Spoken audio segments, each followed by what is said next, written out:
Hello दोस्तों, स्वागत है आप सभी का।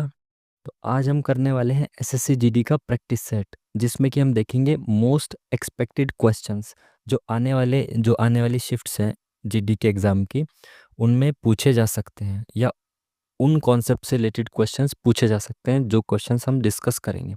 ठीक है जी। तो शुरू करते हैं, ठीक है। तो बाकी हम कोशिश करेंगे, आज ये पहली वीडियो है, कोशिश करेंगे कि डेली इसका एक एक पार्ट डाला जाए जब तक कि एग्ज़ाम चल रहे हैं तब तक। ठीक है जी। चलिए। तो पहला क्वेश्चन आपकी स्क्रीन पर ये रहा। मोहिनी अट्टम किस राज्य का एक शास्त्रीय नृत्य है? मोहिनी अट्टम किस राज्य का है, ये आपको बताना है। कर्नाटक, केरल, उड़ीसा, तमिलनाडु। तो ये है आपका केरल का। ठीक है। चलो, बाकी सब ना आपको ये पता होना चाहिए। बाकी 8 शास्त्रीय नृत्य हैं हमारे, और कौन कौन से स्टेट का कौन कौन सा, ये आपको पता होना चाहिए। भरतनाट्यम अपना तमिलनाडु का है। कथक कथक यूपी का है, उत्तर प्रदेश का है। और कथकली ये आपका केरल का है। ठीक है। केरल के 2 शास्त्रीय नृत्य हैं, एक कथकली और एक मोहिनी अट्टम। ठीक है जी। ओडिसी कहाँ का है? उड़ीसा का। मणिपुरी मणिपुर का है। और कुचिपुड़ी है आपका आंध्र प्रदेश का। ठीक है जी। और सत्रिया कहाँ का है? आसाम का है। ये भी आपको याद रखना है। चलिए नेक्स्ट क्वेश्चन देखते हैं। 2022 में मनाई गई गांधी जयंती किस नंबर की थी? तो ये आपको बताना है। चलिए बताइए। 120वीं, 110वीं, 150वीं या 175वीं? तो इसका राइट आंसर है 175वीं। महात्मा गांधी से रिलेटेड बहुत सारी चीज़ें एग्जाम में पूछी जाती हैं, तो आपको पता होनी चाहिए।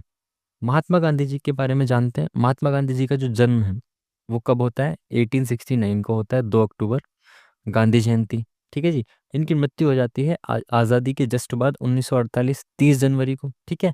नाथूराम गोडसे नाम के व्यक्ति ने इनको गोली मार दी थी, है ना। तो इनकी डेथ हो जाती है। इनकी ऑटोबायोग्राफी जो इन्होंने खुद लिखी थी, उसका नाम है the story of my experiments with truth. ये आपको याद रखना है। 9 जनवरी को ये भारत में आते हैं। इसी दिन को हम किसके रूप में मनाते हैं? प्रवासी भारतीय दिवस के रूप में, क्योंकि बाहर गए हुए थे ये इंग्लैंड में पढ़ने, तो वहाँ से जब ये भारत में सॉरी अफ्रीका में गए हुए थे, तो वहाँ से यहाँ पे आते हैं। तो उस दिन 9 जनवरी को आते हैं, तो उस दिन को हम प्रवासी भारतीय दिवस के रूप में मनाते हैं। इन्होंने जो मूवमेंट्स किए, इंपॉर्टेंट मूवमेंट्स कौन कौन से थे इनके द्वारा जो किए गए थे? सबसे पहले जब भारत में आते हैं तो चंपारण के किसानों की, जो इंडिगो फार्मिंग करते थे, नील की खेती करते थे, उनका इशू सुनते हैं और उनके लिए एक मूवमेंट करते हैं, जिसको हम चंपारण सत्याग्रह कहते हैं। 1917 में इन्होंने किया। उसके बाद एक खेड़ा के किसानों के लिए मूवमेंट करते हैं, सत्याग्रह करते हैं 1918 में। और इसके बाद एक इन्होंने अहमदाबाद में भी आंदोलन किया था, जहाँ पे कौन इनके साथ रहता है? सरदार वल्लभ भाई पटेल जी। ठीक है। खिलाफत आंदोलन बहुत इंपॉर्टेंट इनका, 1920 में इन्होंने शुरू किया। नॉन कॉपरेशन मूवमेंट 1920 में ही इनकी तरफ से, मतलब ये 2 मूवमेंट थे जिनको एक साथ लेके चला गया। ठीक है। खिलाफत आंदोलन चल रहा था, जिसको नॉन कॉपरेशन मूवमेंट के साथ मिला लिया गया था। ठीक है। सिविल डिसोबीडियंस मूवमेंट, सविनय अवज्ञा आंदोलन 1930 में। क्विट इंडिया 1942 में, भारत छोड़ो आंदोलन। ठीक है। तो ये इनके द्वारा किए गए इंपॉर्टेंट। इसमें चोरी चोरा छूट गया। चोरी चोरा 1922 में चोरी चोरा का हत्याकांड हुआ था ना, जब उन्होंने अपना आंदोलन नॉन कॉपरेशन मूवमेंट वापस ले लिया था। ठीक है। 1922 में चोरी चोरा का जो कांड हुआ था, तो उसकी वजह से इन्होंने वापस ले लिया था। खैर, चलिए नेक्स्ट क्वेश्चन देखते हैं। डूरन कप किससे रिलेटेड है? ये कौन से खेल से रिलेटेड है? Durand cup, football, cricket, hockey, badminton. तो ये किससे रिलेटेड है? बहुत ज़्यादा फेमस क्वेश्चन, बहुत बार पूछा गया है। ये फुटबॉल से रिलेटेड है। अब आपको ना सभी गेम्स के ना कप जो इम्पोर्टेंट है वो पता होने चाहिए। एग्जाम में लगातार पूछे जाते हैं, तो जो जो मेन मेन गेम्स हैं उनके एक बार रिवाइज कर लेते हैं सारे कप्स। रोवर्स कप किसका है? फुटबॉल का। और कॉन्फेडरेशन कप फुटबॉल का। Durand cup, B C Raj trophy. FIFA world cup football से रिलेटेड है। कलिंगा कप, संतोष ट्रॉफी और सीजर कप, ये दोनों बहुत बार पूछे जाते हैं। संतोष ट्रॉफी बहुत बार आया हुआ है एग्जाम में, और डूरन कप बहुत बार आया है। तो इनको आपको याद रखना है, ये फुटबॉल से रिलेटेड कप्स हैं जो एग्जाम में पूछे जाते हैं। क्रिकेट से रिलेटेड टूर्नामेंट को देख लेते हैं क्या क्या होते हैं। Cooch Behar trophy, Deodhar trophy, Duleep trophy, ये सब जो क्रिकेट का तो मोस्टली सब लोग जानते होंगे आप। आईसीसी वर्ल्ड कप क्रिकेट में खेला जाता है। ईरानी ट्रॉफी इससे रिलेटेड है। जवाहरलाल नेहरू कप, ये बहुत बार पूछा गया है, ये इंपॉर्टेंट है, क्रिकेट से रिलेटेड है। रानी झांसी ट्रॉफी, रणजी ट्रॉफी, इसको तो आप सब जानते होंगे, ठीक है।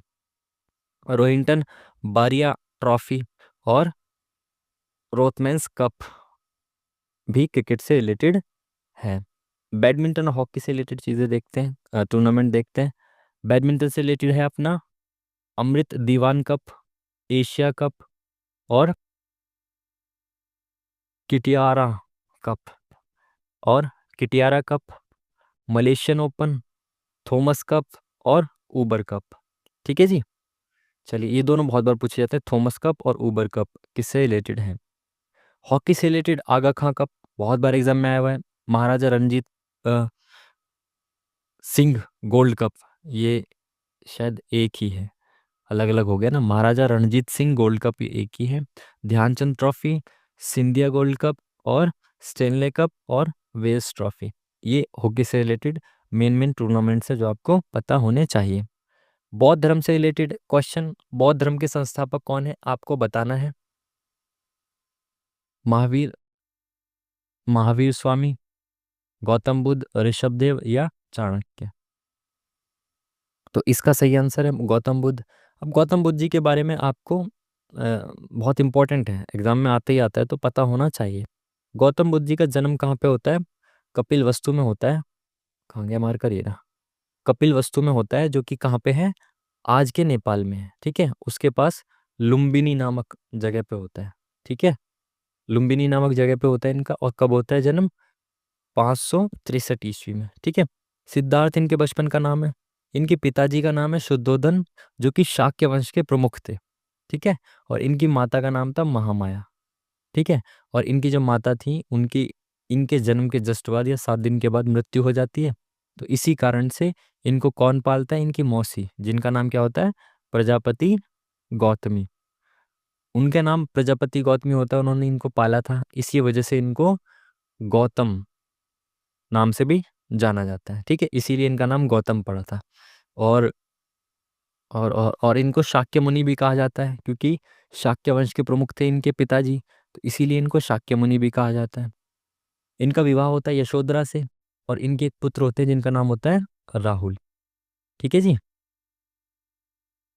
सभी मोह माया को त्याग कर सत्य की खोज में निकल पड़ते हैं 29 वर्ष की आयु में, ठीक है। सांसारिक जीवन को त्याग कर सत्य की खोज में निकल पड़ते हैं, और इस घटना को, उनके ज्ञान की खोज में निकलने की घटना को क्या कहा जाता है, महाभिनिष्क्रमण, ठीक है। 6 साल के बाद, 6 साल की तपस्या के बाद इनको ज्ञान की प्राप्ति होती है। और ज्ञान की प्राप्ति निरंजना नदी के तट पर एक पीपल का वृक्ष होता है, उसके नीचे इनको ज्ञान की प्राप्ति होती है, जिसको क्या कहते हैं, बोधि वृक्ष। और इस बोधि वृक्ष को कटवाया किसने था, उसका नाम क्या था शासक का, शशांक। तो वो भी आपको याद रखना है, ठीक है जी। और इनसे रिलेटेड क्या इंपॉर्टेंट आपको याद रखना है, पहला उपदेश इन्होंने कहाँ पे दिया, वाराणसी के पास सारनाथ में दिया। और जो इन्होंने पहला उपदेश दिया था ना, इसी को हम क्या कहते हैं, धर्म चक्र प्रवर्तन के नाम से इस घटना को जाना जाता है, ठीक है। जल्दी जल्दी से इंपॉर्टेंट चीजों को रिवाइज करते हैं। कुशीनगर में क्या हो जाता है इनका, मारकर कहाँ गया ये रहा। कुशीनगर में इनकी मृत्यु हो जाती है, एक साल के पेड़ के नीचे 483 ईसा पूर्व में इनकी मृत्यु हो जाती है। और किस दिन होती है, बैसाख पूर्णिमा के दिन होती है। इनकी मृत्यु की घटना को क्या कहा जाता है बौद्ध धर्म में, महापरिनिर्वाण, ठीक है। तो ये भी आपको याद रखना है। इन्होंने क्या किया, इनकी मृत्यु जब हो जाती है, तो इनकी मृत्यु के पश्चात जिनके शिष्य होते हैं, वो बौद्ध धर्म की मुख्य शिक्षाओं वगैरह को क्या करते हैं, संकलित करते हैं। तो बौद्ध संगीति वगैरह भी होती हैं। तो कुल मिला के जो बौद्ध धर्म से रिलेटेड आपसे पूछे जाते हैं ना ग्रंथ, तो उनको आपको याद रखना है। एक तो सबसे पहला है विनय पिटक, सुत्त पिटक, विनय पिटक और अभिधम पिटक, ये 3 ग्रंथ जो हैं बौद्ध धर्म से रिलेटेड है। विनय पिटक में बार बार पूछा जाता है एग्जाम में कि क्या किससे रिलेटेड है, इसमें क्या लिखा हुआ है। तो वो जो बौद्ध धर्म के अनुयायी होते हैं ना, उनके लिए जो नियम वगैरह होंगे, ये सब किस में लिखे हैं, विनय पिटक में लिखे हैं। सुत पिटक में बुद्ध के जो उपदेश है ना, उपदेश सिद्धांत, वो सुत पिटक में लिखे हुए हैं। और उनका जो दर्शन है ना, बौद्ध दर्शन, वो अभिधम पिटक में लिखा गया है। सबसे इंपॉर्टेंट है विनय पिटक। तो विनय पिटक को आपको याद रखना है, इसमें इनके नियम शामिल हैं। कहाँ गया हमारा करियर, नियम शामिल हैं, ठीक है जी। 4 आर्य सत्य बौद्ध धर्म के कौन कौन से हैं? दुख है, दुख का कारण है, दुख है, दुख का एक कारण है, दुख समुदय, दुख निरोध उसका निवारण है। और निवारण किस मार्ग से संबंधित, कैसे संभव है निवारण? अष्टांगिक मार्ग के द्वारा। इसमें 8 चीजें बताते हैं, बस आपको याद रखना है। अष्टांगिक मार्ग जो है वो किससे रिलेटेड है? दुखों का निवारण और बौद्ध धर्म से रिलेटेड है। बौद्ध धर्म के 3 रत्न कौन कौन से हैं? बुद्ध, धम्म और संघ, ठीक है जी। चलिए नेक्स्ट आगे की तरफ बढ़ते हैं। नेक्स्ट क्वेश्चन, बैडमिंटन में युगल कोटे की लंबाई और चौड़ाई कितनी होती है? जो डबल कोटा होता है, डबल कोट होता है, सॉरी डबल कोटा होता है बैडमिंटन का, उसकी लेंथ और विड्थ कितनी होती है? ये ऑप्शंस में से आपको बताना है, बहुत बार एग्जाम में पूछा हुआ है। कितनी होती है? 13.40 मीटर और 16.10 मीटर लेंथ और ब्रेथ की इसकी माप होती है ये, ठीक है। बैडमिंटन के बारे में जान लेते हैं। बैडमिंटन के बारे में आपको क्या क्या चीज़ें याद रखनी है?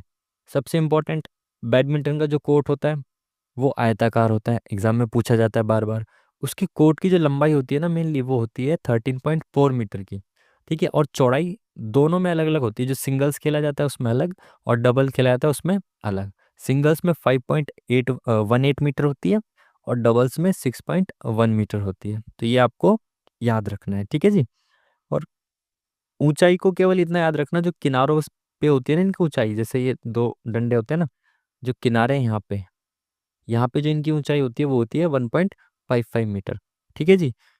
BWF वर्ल्ड बैडमिंटन फेडरेशन, ये पूरे वर्ल्ड में बैडमिंटन के नियम वगैरह के रेगुलेशन से रिलेटेड होती है, बैडमिंटन से रिलेटेड। और भारत की जो नियामक संस्था है वो कौन सी है? Badminton association of India, BAI, जो कि 1934 को बनती है, ठीक है जी।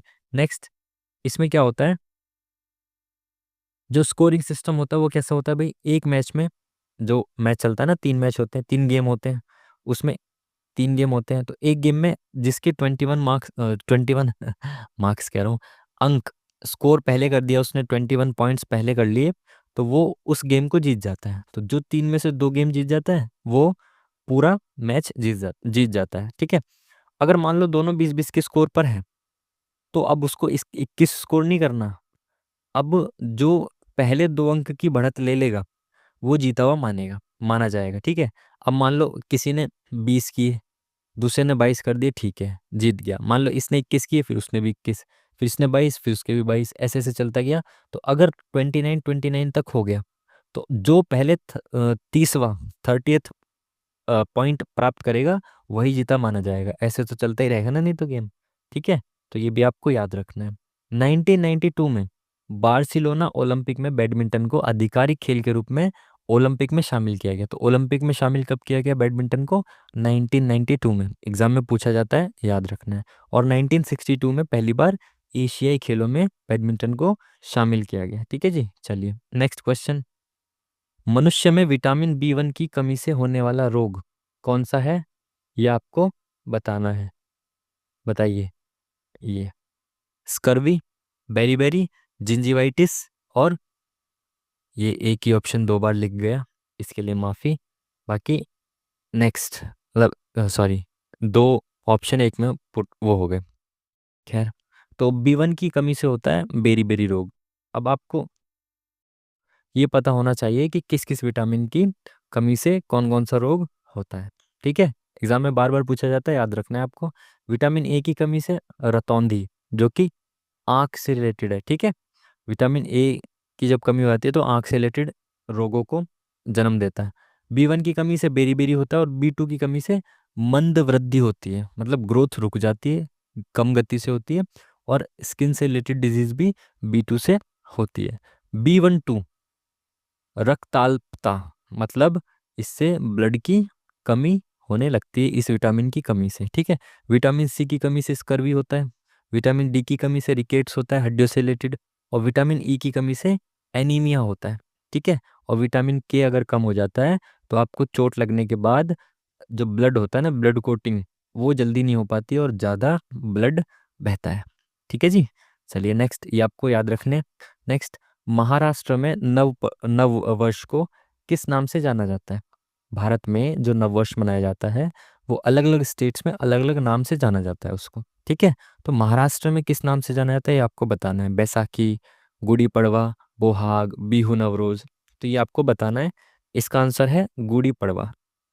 महाराष्ट्र में गुड़ी पड़वा के नाम से जाना जाता है। बाकी और स्टेट्स में किस नाम से जाना जाता है वो आप देख लीजिए, याद रखना है आपको। महाराष्ट्र में गुड़ी पड़वा, पंजाब में बैसाखी नाम से जानते हैं, आसाम में बोहाग बिहू, केरल में विशु कहा जाता है और सिक्किम में लोसूक कहा जाता है, और कश्मीर में नेवरा या नवरोज कहा जाता है, उड़ीसा में पाना संक्रांति, गुजरात में बेस्टू बरस, ये इंपॉर्टेंट है, गुजरात का याद रखना है आपको। पश्चिम बंगाल में क्या कहा जाता है? बंगाल पहला बोईशाख, ठीक है। तमिलनाडु में पुथुंडू कहा जाता है और विशु भी कहा जाता है यहाँ पे, ठीक है। केरल और तमिलनाडु दोनों में विशु भी कहा जाता है। ये बहुत इंपॉर्टेंट, आंध्र प्रदेश का बार बार पूछा जाता है, इसमें उगाड़ी कहा जाता है। और तीनों स्टेट्स में, आंध्र प्रदेश, कर्नाटक और तेलंगाना, इन तीनों स्टेट्स में उगाड़ी नाम से जाना जाता है न्यू ईयर को, ठीक है जी। चलिए नेक्स्ट, इस क्वेश्चन का आंसर बताइए। निम्नलिखित में से किस समिति ने मौलिक कर्तव्यों को शामिल करने की सिफारिश की थी? तो संविधान में जो मौलिक कर्तव्य जोड़े गए वो किस समिति की सिफारिश से जोड़े गए? तारापोर, राधाकृष्णन, बलवंत राय मेहता या स्वर्ण सिंह समिति? तो ये आपको ऑलरेडी कराया हुआ है जीएस की वीडियो में। तो किसकी सिफारिश पे? स्वर्ण सिंह समिति की सिफारिश पे। एक बार रिवाइज कर लेते हैं मौलिक कर्तव्यों को, ठीक है जी। तो मौलिक कर्तव्य संविधान के कौन से पार्ट में है? भाग नंबर 4A में। और आर्टिकल कौन सा है? 51A। स्वर्ण सिंह समिति की सिफारिश से जोड़े गए। और कहाँ से लिया है हमने इस कॉन्सेप्ट को? यूएसएसआर से। ये गैर न्यायोचित हैं, जस्टिफिएबल नहीं है। इनको अगर नहीं मानता कोई व्यक्ति, अपने मौलिक कर्तव्यों का निर्वहन नहीं करता, तो उसके लिए हम कोर्ट में नहीं जा सकते, ठीक है जी। बाकी इनको शामिल कैसे किया गया था? 1976 में स्वर्ण सिंह समिति की सिफारिश से संशोधन करके संविधान में शामिल किया गया था। 42वें संविधान संशोधन से इनको शामिल किया गया था, ये आपको याद रखना है। उस समय हमने इसमें 10 कर्तव्य जोड़े थे, ठीक है। बट आज की डेट में फिलहाल टोटल 11 कर्तव्य हैं। 11वां कर्तव्य कब जोड़ा गया था? 86 अमेंडमेंट, संविधान संशोधन एक्ट अधिनियम 2002 के द्वारा इसमें 11वां कर्तव्य जोड़ा गया। एग्जाम में पूछता है कब जोड़ा गया? 2002 में। कौन से संशोधन से जोड़ा गया? 86 से, ठीक है। और कौन सा जोड़ा गया? 6 से 14 वर्ष तक की आयु के बच्चों को शिक्षा प्रदान करने का उपलब्ध कराएंगे आप अवसर, ठीक है जी। तो इसीलिए अब कितने हो गए? टोटल 11 मौलिक कर्तव्य हो चुके हैं। चलिए नेक्स्ट क्वेश्चन, पोलो खेल में खिलाड़ियों की संख्या कितनी होती है? खिलाड़ियों गेम में खिलाड़ियों की संख्या से रिलेटेड क्वेश्चंस पूछे जाते हैं बार बार, तो ये आपको पता होना चाहिए। पोलो खेल में कितने खिलाड़ी होते हैं? 4। बाकी सब गेम्स में कितने कितने खिलाड़ी होते हैं ये भी आप जान लीजिए। तो भाई स्नूकर नाम का गेम होता है, उसमें कितने खिलाड़ी होते हैं? इसमें होता है एक एक खिलाड़ी। टेबल टेनिस में एक या दो, सिंगल या डबल्स खेला जाता है ना, तो वो हो सकते हैं। पोलो में 4 खिलाड़ी होते हैं। बास्केटबॉल का बार बार पूछा जाता है, 5 खिलाड़ी। वॉलीबॉल का 6 खिलाड़ी। वाटर पोलो में 7 खिलाड़ी। कबड्डी बहुत बार पूछा जाता है, 7 खिलाड़ी। नेट बॉल में 7 खिलाड़ी होते हैं। जिम्नास्टिक में, जो टीम गेम है ना जिम्नास्टिक, उसमें 8 खिलाड़ी होते हैं। और खो खो में 9 खिलाड़ी। बेसबॉल में 9 खिलाड़ी होते हैं। और हॉकी, फुटबॉल और क्रिकेट, हॉकी, फुटबॉल और क्रिकेट में सभी इन इन तीनों गेम्स में 11-11 खिलाड़ी होते हैं। और रग्बी नाम का जो खेल होता है, रग्बी फुटबॉल, इसमें 15 खिलाड़ी होते हैं। ये सारी लिस्ट आप देख लेना एक बार एग्जाम से पहले, ये पढ़ के जाना, ठीक है। महाकुंभ कितने वर्षों में आयोजित किया जाता है? महाकुंभ बहुत ज़्यादा न्यूज़ में है, सुर्खियों में है, चल रहा है, तो आपको महाकुंभ, कुंभ इत्यादि के बारे में भी पता होना जरूरी है। महाकुंभ भारत में 144 वर्षों में एक बार आयोजित किया जाता है। महाकुंभ या कुंभ मेले के बारे में जान लो भाई। कुंभ मेला हर 4 साल में एक बार मनाया जाता है और 4 पवित्र स्थलों पर ये मनाया जाता है। एक बार एक पे, एक फिर अगले साल दूसरे, फिर तीसरे, ऐसे घूमता है। चारों पवित्र स्थल कौन कौन से हैं वो आप कमेंट में बताएंगे। नेक्स्ट है अर्ध कुंभ मेला। अर्ध कुंभ मेला हर 6 साल में एक बार मनाया जाता है। हरिद्वार और प्रयागराज में ये मनाया जाता है। नेक्स्ट होता है पूर्ण कुंभ मेला। ये पूर्ण इधर चला गया। पूर्ण कुंभ मेला हर एक 12 साल में, 12 साल में एक बार मनाया जाता है। चारों पवित्र स्थलों पर ये अलग अलग करके, एक बार एक जगह, एक बार एक जगह, इस तरीके से मनाया जाता है। अब है महाकुंभ, जो अभी हाल फिलहाल चल भी रहा है। तो महाकुंभ मेला हर 144 वर्षों में एक बार मनाया जाता है, जब 12 पूर्ण कुंभ मेले समाप्त हो जाते हैं। ठीक है जी, और ये प्रयागराज में ही मनाया जाता है। तो इसको याद रखना है। जैसे अभी फिलहाल कौन सा मेला चल रहा है? महाकुंभ मेला 2025 कहाँ मनाया जा रहा है? प्रयागराज में, उत्तर प्रदेश, भारत में। ठीक है, आयोजित होने वाला है, नहीं ये मैंने पिछली वीडियो से कंटेंट उठाया होगा, तो इसलिए होने वाला लगा दिया। अभी फिलहाल ये चल रहा है। ठीक है, 13 जनवरी 2025 को पौष पूर्णिमा के दिन शुरू हुआ, और ये 26 फरवरी 2025 को महाशिवरात्रि तक चलेगा। ये आपको याद रखना है। ठीक है, नेक्स्ट क्वेश्चन की तरफ चलते हैं। संविधान के किस अनुच्छेद के तहत संसद का गठन किया गया है? तो पार्लियामेंट किस आर्टिकल से रिलेटेड है, आपको बताना है। 72, 76, 79, 78। तो ये है आपका 79 से रिलेटेड। ठीक है, संसद के बारे में आप देख लीजिए इंपॉर्टेंट बातें। तो ये संसद जो है भाग 5 में दिख रहा है इसका, संविधान के, और आर्टिकल 79 से लेके 122 तक इसके बारे में चर्चा की गई है। भारत का सर्वोच्च विधायी निकाय, मतलब कानून बनाने के लिए जो भारत में सर्वोच्च निकाय है वो कौन सा है? संसद है। ठीक है, पहली संसद कब आती है भारत में संविधान के तहत? पहला आम चुनाव हुआ 1951 में और 52 में। 51-52 के दौरान पहला चुनाव हुआ, तो पहली संसद बनी 1952 में। ठीक है, तो पहली संसद अस्तित्व में आती है 1952 में। ठीक है जी, संसद के लिए हमने कौन सा पैटर्न अपना रखा है? ब्रिटिश पैटर्न को अपनाया है।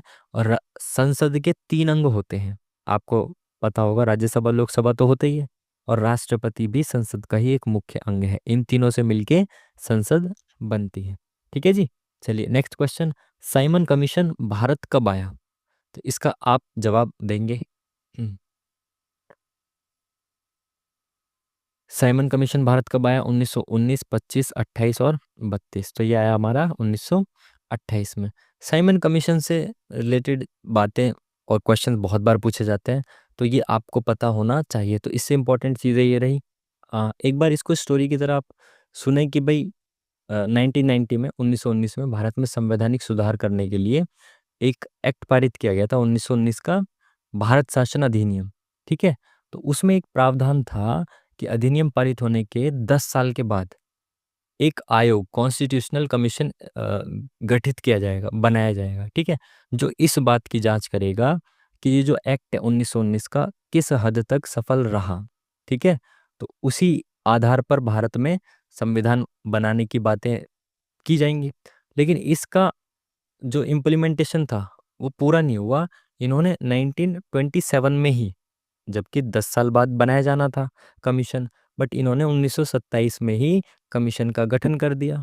ठीक है, तो और 1928 में कमीशन को भारत में भेज दिया। 2 साल पहले ही कमीशन भारत में आ गया। तो इसको लेकर लोग जो थे बहुत ज़्यादा गुस्से में थे, भारत के लोग, कि भाई ये पहले से पहले क्यों भेजा जा रहा है। तो इसीलिए इसका विरोध किया गया था भारत में। ठीक है, तो ये आपको याद रखना है इसकी स्टोरी को। बाकी कांग्या मार कर ही रहा। तो भारत के राज्य सचिव उस वक्त कौन थे? Lord बर्किन head.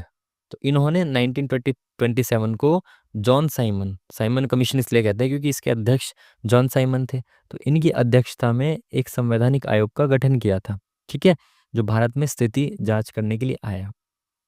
इसमें 7 सदस्य थे टोटल, और जो सातों सदस्य थे ना, वो सभी अंग्रेज थे। इसीलिए इसको कांग्रेस ने श्वेत कमीशन, व्हाइट कमीशन कह के भी इसका विरोध किया। ये साइमन कमीशन 3 फरवरी 1928 को भारत में पहुंचा, मुंबई कह रहा हूँ, बम्बई में। और बम्बई में पहुंचने के बाद लोगों ने इसको काले झंडे दिखाए थे, और क्या नारा दिया था? साइमन गो बैक, साइमन वापस जाओ। इसी का विरोध करते करते जो बहुत इंपॉर्टेंट व्यक्ति रहे हमारे भारतीय इतिहास में, लाला लाजपत राय, इसी कमीशन का विरोध करते हुए 1928 में जब ये विरोध कर रहे थे, तो पुलिस की लाठियों से इनकी मृत्यु हो गई। पुलिस की लाठियां इन पे पड़ी तो उससे घायल हो गए सिर पर चोट लगने के कारण, और कुछ ही दिनों में इनकी मृत्यु हो गई थी। तो ये याद रखना है कि साइमन कमीशन के विरोध में किस भारतीय नेता की मृत्यु हुई थी? लाला लाजपत राय जी की। नेक्स्ट, भारत में किस केंद्र शासित प्रदेश की साक्षरता दर सबसे कम है? ठीक है, सबसे कम सबसे कम पूछ रहे हैं। सबसे कम किस यूटी की है? केंद्र शासित प्रदेश की है लक्षद्वीप, अंडमान निकोबार, पुदुचेरी या दादर नगर हवेली। देखिए, इसकी सबसे कम है दादर नगर हवेली की। बाकी आप इसके बारे में जान लीजिए, साक्षरता दर बार बार एग्जाम में पूछा जाता है। तो देश में जो साक्षरता दर है वो है 74.4% ओवरऑल, जिसमें से पुरुषों की जो साक्षरता दर है वो है 82.14, ये आपको याद रखना है। और महिलाओं की साक्षरता दर कितनी है? 65.46%। सबसे अधिक साक्षरता दर वाला राज्य है केरल, और सबसे कम साक्षरता दर वाला है राज्य बिहार। और जिला कौन सा है? सबसे ज्यादा साक्षरता दर वाला जिला जो है हमारा वो है शेरचिप, और सबसे कम साक्षरता दर वाला जो जिला है वो एमपी का कौन सा है? अलीराजपुर। सबसे ज्यादा साक्षरता दर वाला यूटी केंद्र शासित प्रदेश है हमारा लक्षद्वीप। ठीक है, और सबसे कम वाला कौन सा है? दादर और नागर हवेली। ये आपको साक्षरता दर के बारे में बार बार पूछे जाते हैं क्वेश्चंस जनगणना से, तो आपको ये याद रखना है। Next, S against odds. S against odds जो है वो किसकी पुस्तक है? ये आपको बताना है। ठीक है, किसकी है? युवराज सिंह की, सानिया मिर्जा, सचिन तेंदुलकर या विराट कोहली की? तो ये है हमारी हमारी नहीं, मतलब आपकी नहीं, आपकी भी नहीं। तो ये है सानिया मिर्जा जी की बुक, उन्होंने लिखी थी, उनके साथ दो व्यक्ति और थे, तीनों ने मिलकर लिखी थी। जिन जिन क्रिकेटर्स या स्पोर्ट्समैन्स या स्पोर्ट पर्सन्स द्वारा बुक्स लिखी गई हैं वो सारी इंपॉर्टेंट एग्जाम में बार बार पूछी जाती हैं, तो आपको याद रखना है। ये यहाँ क्यों लगा दिया यार? यहाँ सानिया मिर्जा ने कौन सी बुक लिखी?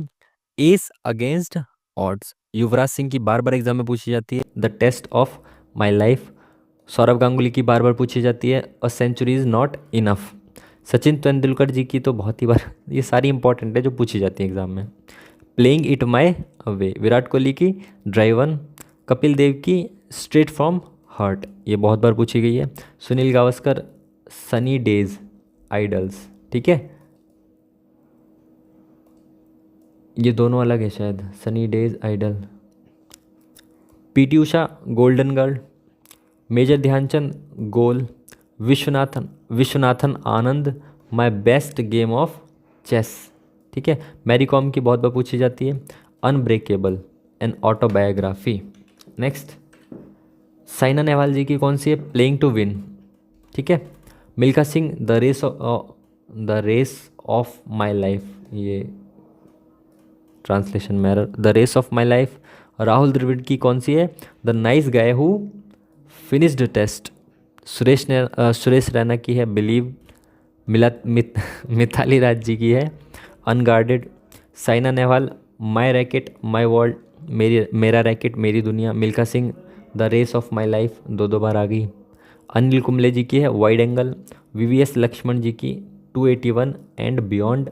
शेन वॉन जी की है नो स्पिन। एग्जाम में बार बार पूछी जाती हैं ये वाली बुक्स, आपको याद रखनी है। नेक्स्ट, अभी जो हमारा 75th स्वतंत्रता दिवस हुआ था उसकी थीम क्या थी ये आपको बताना है। तो उसकी थीम कौन सी थी भाई? Nation first always first. ठीक है, तो ये आपको याद रखना है, एग्जाम में पूछा जा सकता है। आरबीआई गवर्नर के रूप में किसे नियुक्त किया गया है अभी फ़िलहाल में? जो हमारे कौन से गवर्नर हैं? 26वें गवर्नर नियुक्त किए गए आरबीआई के, वो कौन हुए हैं? संजय मल्होत्रा जी। ठीक है जी, आरबीआई के गवर्नर वगैरह के बारे में इंपॉर्टेंट चीज़ें जान लो भाई। आरबीआई की स्थापना जो हुई थी वो कब हुई थी? 1934 के एक्ट से 1935 में हुई थी। ठीक है, 34 के एक्ट से 1935 में। और आरबीआई की जो संरचना है वो किस प्रकार से है भाई? इसमें टोटल 21 लोग होते हैं, एक गवर्नर, 4 डिप्टी गवर्नर, 14 डायरेक्टर्स निदेशक, और 2 सरकार जो होती है वो सरकारी अधिकारियों को नियुक्त करती है। 4 5 14 5 19 और 2 21, टोटल 21 सदस्य निकाय है।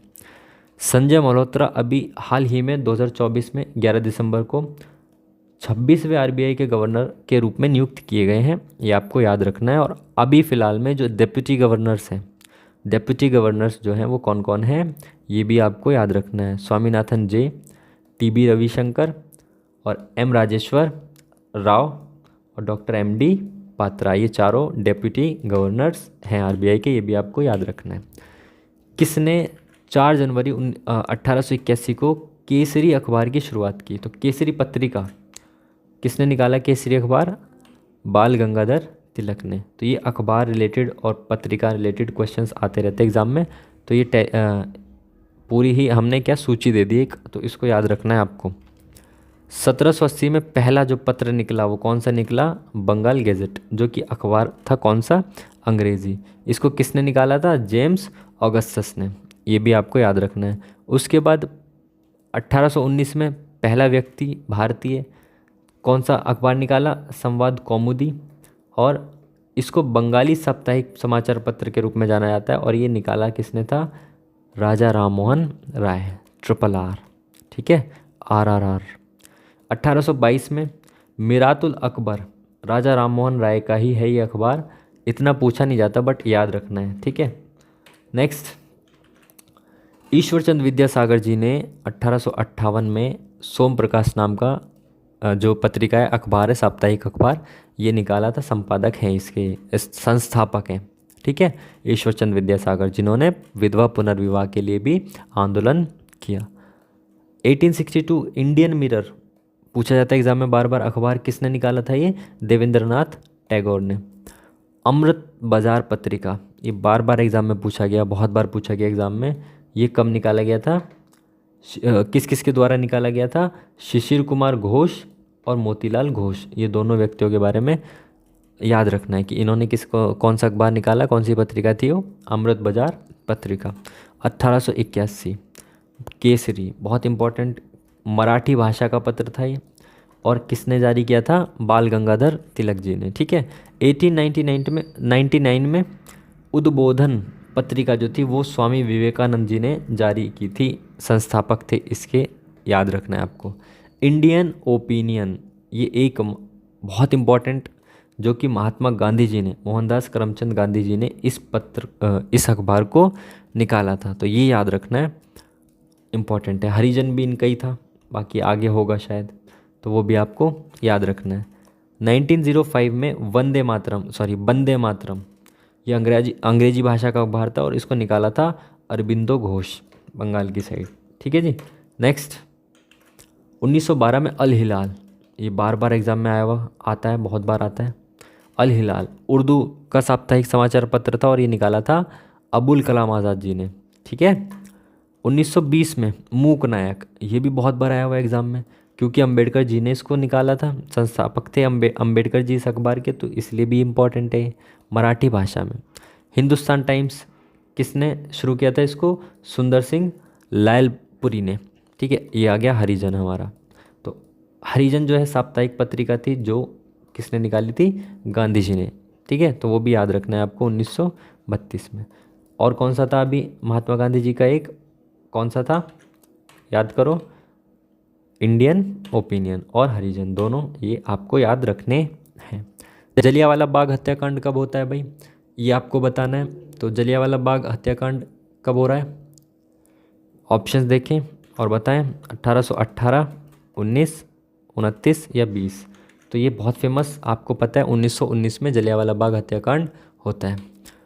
इसके बारे में जान लो भाई, जलियांवाला बाग हत्याकांड क्या होता है भाई? रॉलेट एक्ट आता है। रॉलेट एक्ट में क्या होता है कि बिना किसी चूचा पड़ के किसी भी व्यक्ति को जेल में डाला जा सकता है, ठीक है, बिना मुकदमा चलाए किसी व्यक्ति को जेल में डाला जा सकता है। तो इसी के विरोध में प्रदर्शन हो रहा था।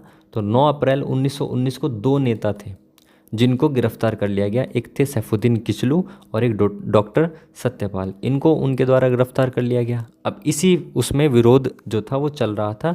तो जलियांवाला बाग था, वहाँ पे सभी लोग इकट्ठा हुए एक शांतिपूर्ण तरीके से प्रदर्शन करने के लिए, लेकिन वहाँ पे जो ब्रिगेडियर जनरल थे, कौन? डायर, इन्होंने गोली चलाने का आदेश दे दिया और भारी जो पार्क था, बाग था, उसमें भगदड़, बहुत ज़्यादा भगदड़ मची और काफ़ी ज़्यादा लोगों की जान माल का नुकसान हुआ।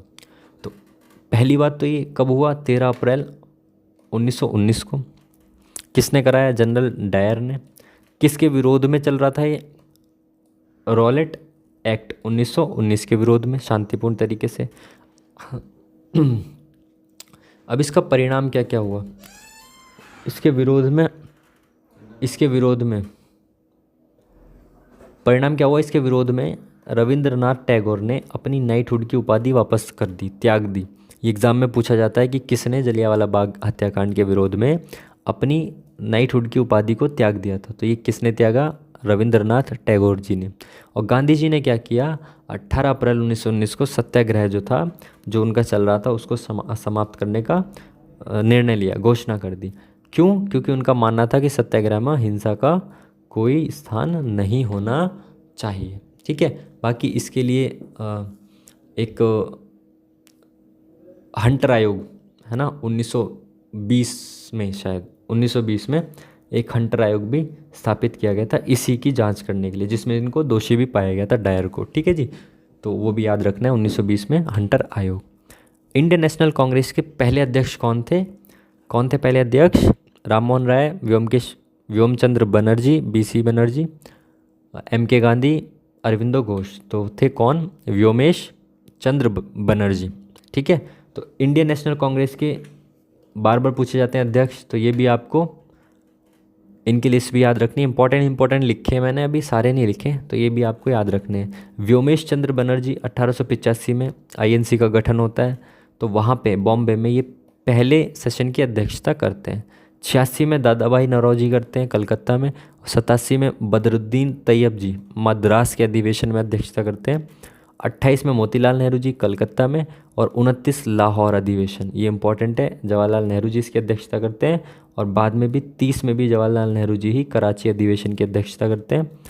और 31 में वल्लभ भाई पटेल, तो ये इंपॉर्टेंट है, याद रखना है, कराची अधिवेशन की अध्यक्षता करते हैं 1931 में। 36 में फिर से जवाहरलाल नेहरू जी करते हैं लखनऊ में अध्यक्षता, और 37 में भी जवाहरलाल नेहरू जी फैज़पुर में अध्यक्षता करते हैं। 1938 और 39 दोनों इम्पॉर्टेंट है, दोनों में सुभाष चंद्र बोस जी इसकी अध्यक्षता करते हैं। उसके बाद खुद से त्याग पत्र देते हैं, इलेक्शन में खड़े नहीं होते, और बाद में आगे जाके किसकी स्थापना करते हैं, फॉरवर्ड ब्लॉक की स्थापना वो भी सुभाष चंद्र बोस जी ही करते हैं। पहली भारतीय महिला अध्यक्ष जो थी INC की, वो कौन थी वो, सरोजनी नायडू जी, जो कानपुर अधिवेशन की 1925 में अध्यक्षता करती हैं। महात्मा गांधी जी केवल एकमात्र अधिवेशन की अध्यक्षता करते हैं 1924 में बेलगाम, तो ये भी इम्पोर्टेंट है, याद रखना है। ठीक है जी, चलिए नेक्स्ट, ये सारी लिस्ट जो है आप याद रखें। पंचवर्षीय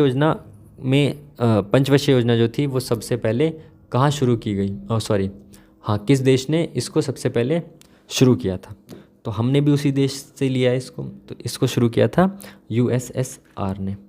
बाकी आपको पंचवर्षीय योजना के बारे में बहुत डिटेल में आपको मैंने अच्छे से कराया हुआ है, एक भी क्वेश्चंस उसमें से बाहर जाने की संभावना ना के बराबर है। ठीक है, तो वो उसका डिस्क्रिप्शन में मैं लिंक डलवा दूँ। बाकी बहुत सारे टॉपिक्स को मैंने केवल 2 वीडियो में ही कवर किया हुआ है, तो उन 2 वीडियोज़ को आप एग्ज़ाम से पहले देखकर ज़रूर जाइए। और पंचवर्षीय योजना के बारे में बहुत डिटेल में, बहुत अच्छे से सभी चीज़ें, मतलब बहुत डिटेल में इन द सेंस कि जो एग्ज़ाम के लिए बहुत इंपॉर्टेंट है, वो फालतू चीज़ें नहीं, शॉर्ट में क्रिप्स मिशन आ रहा है, क्रिस्प वे में बहुत ज़्यादा उनको मैंने उसमें वीडियो में कराया हुआ है, तो वो वीडियो जाके आप ज़रूर देखें, वहाँ से ज़रूर पंचवर्षीय योजना से तो क्वेश्चन फंसना ही है, तो उसको जाकर देखिए वीडियो को, और उसमें बहुत सारे टॉपिक्स को मैंने कवर किया हुआ है। ठीक है जी, तो आज के 20 क्वेश्चंस ये थे, जिनमें से एग्ज़ाम में आपको ज़रूर देखने को मिलेंगे किसी न किसी शिफ्ट में क्वेश्चंस, तो इनको अच्छे से करके जाइए। और GS की जो वीडियोस पड़ी हुई हैं उनको बहुत अच्छे से देख के जाइए, आपको ज़रूर से ज़रूर हेल्प मिलेगी। ठीक है जी, बाकी कोशिश करेंगे इसको कंटिन्यू करने की, टाइम का थोड़ा इशू रहता है, इस वजह से कंटिन्यू हो नहीं पाती चीज़ें, है ना। तो ठीक है जी, चलिए पढ़ाई करते रहिए बढ़िया से, एग्ज़ाम अच्छा जाएगा आपका। बहुत बहुत सारा आपको बेस्ट ऑफ लक। और मिलते हैं फिर नेक्स्ट वीडियो में। तब तक के लिए थैंक यू वेरी मच। नमस्कार।